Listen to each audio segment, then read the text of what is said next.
Kulang ka ba sa self-confidence? Tara, makinig ka muna. Nahihiya ako. Paano kung magkamali ako? Paano kung pagtawanan nila ako?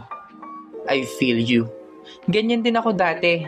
Until I realized na, bakit ba ako natatakot magkamali? Bakit ba ako takot sa sasabihin ng iba? Lahat naman ng tao nagkakamali ah. Kaya don't waste the moment. Always try new things, lalo na kung feeling mo doon ka mag-e-enjoy. Huwag kang matakot at magtiwala ka lang sa sarili mo kasi tandaan mo, walang maniniwala sa'yo kung hindi mo sisimulan. Try mo lang, tas magugulat ka sa pag-try mo ng pag-try, nakuha mo na pala yung confidence na kailangan mo. Tandaan mo, hindi ka magiging confident kung hindi mo sisimulan. So the first thing to do is to try at magugulat ka na lang lahat sila naniniwala na sa kakayahan mo. Always remember, take it easy, buddy.